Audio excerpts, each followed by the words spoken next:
Having taken a close look at all 4 console builds of Kingdom Come Deliverance, one thing is clear: this is a highly demanding game built on an engine that traditionally favors PC hardware. Xbox One X comes out on top with improved performance and a 1440p resolution, but frame rate dips to the low 20 FPS region on all versions, with long initial loading times and abundant pop-in across the board. The good news is that the PC version solves a number of those problems, provided you have sufficiently capable hardware. Yes, perhaps not surprisingly, bearing in mind the CryEngine roots, this game can push even the most powerful kit to its limits. It's also a great example of a game that benefits immensely from running from solid-state storage. The console versions take anything from 53 seconds Xbox One X to almost 2 minutes PS4 to complete their initial loads. On PC, the experience is transformed.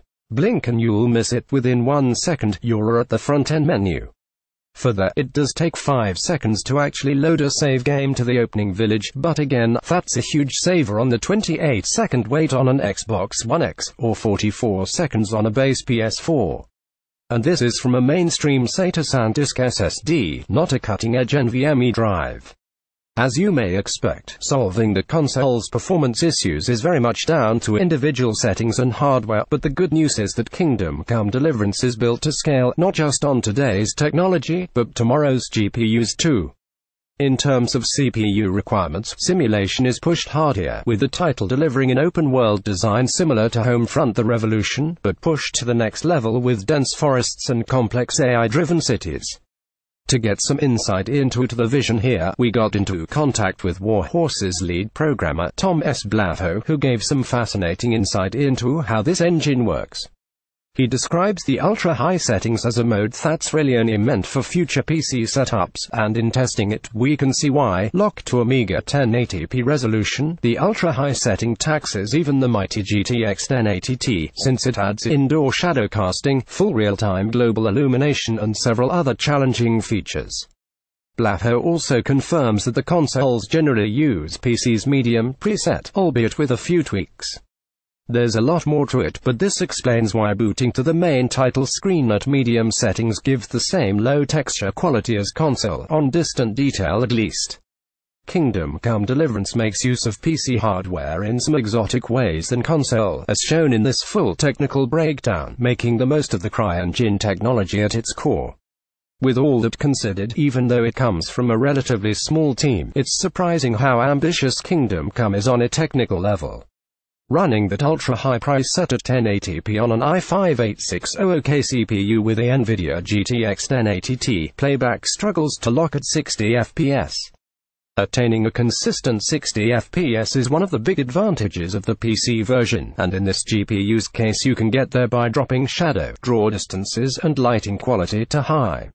The experience is still significantly embellished over the console builds though, even with these reductions in place. Sticking with PC's absolute top settings however, the first thing you'll notice is that this version gets a unique and taxing form of dynamic indoor shadow casting.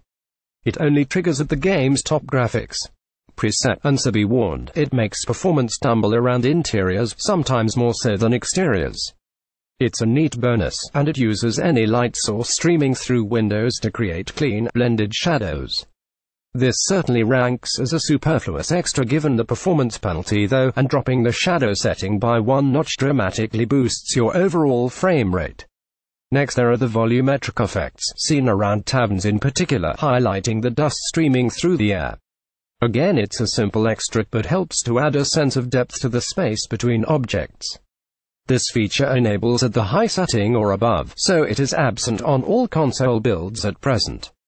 There's a huge swathe of improvements next to console besides that. Whether it's improved anti-aliasing, the sharper shadows, or textures that run at up to 4 times the resolution of console assets, almost every aspect is touched on and improved in some way. One of the bigger changes is in lighting. PC's higher quality global illumination is standout. Unlike the cheaper voxel-based mode used on console, PC's top lighting setting here enables a higher grade SVOGI, a dynamic light bounce between objects that creates a beautiful, diffused look. Previously dull areas now look more vivid on PC. Colors pop with a gentle bloom, and it ties into the ambient occlusion system too, giving a more realistic blanket of shade in between objects. Along with increased shadow resolution, this ultra-high lighting mode will tax your graphics hardware, though unlike the shadow casting, it's a genuine standout feature, and worth keeping if you can. The main menu shot says it all. Kingdom Come Deliverance sports massively improved draw distances and textures. Top left on PC's ultra-high preset, compared to the medium setting generally used on a console like PS4 Pro.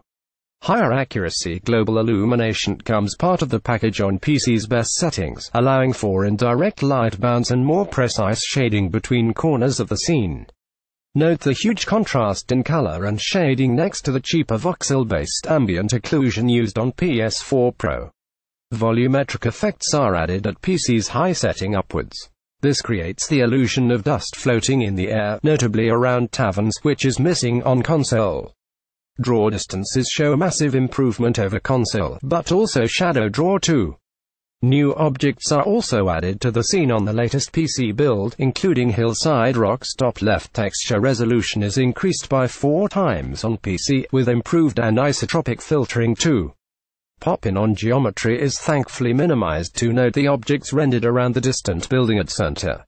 You get enhanced parallax occlusion mapping on PC's high settings, adding a 3D effect to mud tracks and puddles. A final shot to show the parallax occlusion mapping in play across the castle walls. Curiously, small details are even added to the walls themselves, including ropes and more stonework. Another of the more impressive enhancements on PC is parallax occlusion mapping on floor detail. This creates 3D definition to mud tracks and puddles, but you can also catch it along stone wall sides on across the Rattay Castle. It looks fantastic, and by comparison to the flatter console version surfaces, PC's getting a much better representation of an already striking world. Fortunately, you don't need to run at absolute top settings to get this POM effect either. It kicks in at the high setting upwards. For standard normal maps, meanwhile, texture filtering is on another level compared to consoles. Last but not least is the improvement to draw distance in general. Admittedly, pop-in is still an issue, but building detail and foliage have a much farther draw distance threshold, along with accompanying shadowing too. As you might have guessed though, all of this additional loveliness comes at a cost, and performance is sobering. Even at 1080p resolution with a GTX 1080 Ti, frame rates drop to a 35 FPS minimum on this ultra-high setting, and bearing in mind the slower-paced nature of the game, adopting a 30 FPS cap may be the way forward if you're playing with a gamepad. This is something you have to sort yourself, since there's no in-game option. Thankfully it's not too tricky, and also lets you adjust many other game settings not available in the official menus. Simply find the game's install directory in Steam, make a duplicate of the system.cfg file, and from there, rename the copied file user.cfg. Now open it in Notepad, and delete all its contents, and add the line sys.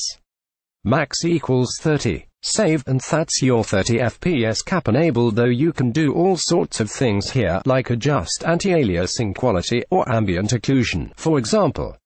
This actually avoids the 31 FPS glitch we see on consoles, and the frame times are evenly paced during gameplay. Obviously, ultra-high quality just isn't in the running for most GPUs. Realistically, high quality is where the real contest is between mainstream cards like the GTX 1060 and AMD's RX 580. You get reasonable performance here, with the Nvidia card averaging 57.6 FPS, rising to 66.3 FPS on the RX 580. Both cards were tested with the Core i5-8600K running at stock settings. It's a big difference, but ultimately the drops hit hardest around dense city areas, and a walk through a castle barracks at night especially. This dark scene really strains both cards, and shows that really, 60 FPS locked is far out of reach. Minimum frame rates hit 25 FPS and 32 FPS respectively. Console versions given the full comparison treatment. PlayStation 4 and Xbox One console look great from afar, but loading times pop in, and often low frame rates are issues readily addressed on PC. However, this may not be the whole story. CPU utilization with an AMD card is markedly higher, so the positioning of the competing cards may change significantly on less capable processors. In fact, one of the CPU threads hits 100% continually throughout the challenging barracks sequence, and also across a run-through route to city center, something that isn't an issue on the GTX 1060. Again, it's another CryEngine game that shows that if you have an AMD card especially, you'll need to back it with a very proficient CPU. But the results are undeniably faster. So what's going on here? Crytek has a main thread and a render thread that are the most demanding. Usually one of them is the bottleneck 100%, and the other is waiting a bit, explains lead programmer Tom S. Blaffo. There is also a job system on other CPU cores where many rendering, simulation and AI tasks are offloaded, but those are hardly ever utilized as much as the main and render threads. The only thing that could fully utilize job system CPUs on PC are merged meshes, usually grass, that have physics simulation. So if you have vegetation distance on maximum and you are in a place with lots of grass, the 8-core CPUs like my beloved Ryzen 7 1800X XL there. Put simply, the engine demands highly clocked CPUs for high frame rates, if only for the one thread that truly needs it. Unfortunately, the turnout for our GTX 1060 and RX 580 test here, with our 8600K at stock clocks, is that 60 FPS just isn't doable, at least on the high setting. One way to mitigate that situation is to drop settings, especially for draw distance and physics, to minimize CPU load. The best accessories for PS4 from Jelly Deals, the best extras you can buy today at medium. A lot of the time we've got plenty of performance overhead to get away with a 60 FPS lock. Even cities run smoothly with few signs of dipping below the line. The averages are very similar to the high test too, in that AMD wins out. Put in perspective, the GTX 1060 gets an average of 71.1 FPS overall, next to the 82.6 FPS on the RX 580.